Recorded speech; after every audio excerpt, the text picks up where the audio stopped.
വിഴിഞ്ഞത്ത് KSRTC ബസ്സിൽ യാത്രക്കാരന്റെ കൈ പോസ്റ്റിലിടിച്ച് രക്തം വാർന്ന് മരിച്ച സംഭവത്തിൽ KSRTC ഡ്രൈവർക്കെതിരെ ആരോപണം. അപകടത്തിന് കാരണം ഡ്രൈവറുടെ വീഴ്ചയെന്ന് മരിച്ച വെഞ്ചിലാസിന്റെ കുടുംബം ആരോപിച്ചു.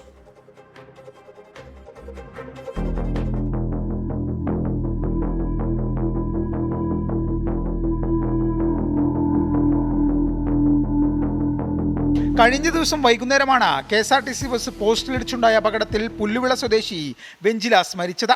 കയ്യേറ്റ് രക്തം വാർന്നായിരുന്നു മരണം. ഡ്രൈവർക്ക് പറ്റിയ വീഴ്ചയാണ് അപകട കാരണമെന്ന് കുടുംബം 24നോട്. വണ്ടിയുടെ അവരെടുക്കുന്ന സൈഡും ബാക്ക് ശ്രദ്ധിക്കാതെ ഡ്രൈവ് ചെയ്തതിൻ്റെ ഇതാണ്. ഇതിൽ കൊച്ചച്ഛൻ ഏറ്റവും ബാക്കിലിരിക്കുകയും ആ ബാക്ക് പോർഷൻ വന്ന് പോസ്റ്റിൽ ഇടിച്ചിട്ടുമാണ് ഈ ഇൻസിഡൻറ്റ് പറ്റിയിരിക്കുന്നത്. അല്ലാതെ എന്തായാലും കൊച്ചച്ഛൻ പുറത്ത് ചാടിയിട്ടോ അങ്ങനെയൊന്നും പറ്റിയിട്ടില്ല.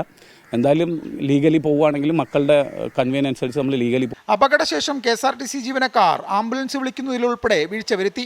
വെഞ്ചിലാസിന്റെ മക്കളെത്തിയ ശേഷം തുടർ നടപടികൾ ആലോചിക്കുമെന്നും കുടുംബം വ്യക്തമാക്കി. പോസ്റ്റ്മോർട്ടം നടപടികൾ പൂർത്തിയാക്കി വെഞ്ചിലാസിന്റെ മൃതദേഹം ബന്ധുക്കൾക്ക് വിട്ടു നൽകി. CCTV ദൃശ്യങ്ങൾ ഉൾപ്പെടെ പരിശോധിച്ച ശേഷം KSRTC ഡ്രൈവറെ പ്രതി ചേർക്കാമെന്ന നിലപാടാണ് പോലീസിന്. അതേസമയം സംഭവത്തിൽ KSRTC ആഭ്യന്തര അന്വേഷണം ആരംഭിച്ചതായാണ് വിവരം. CCTV ദൃശ്യങ്ങളിൽ നിന്ന് എല്ലാം വ്യക്തമാണ്. ഡ്രൈവർക്ക് സംഭവിച്ച പിഴവാണ് ഒരു മനുഷ്യജീവൻ തന്നെ നഷ്ടപ്പെടാൻ കാരണം.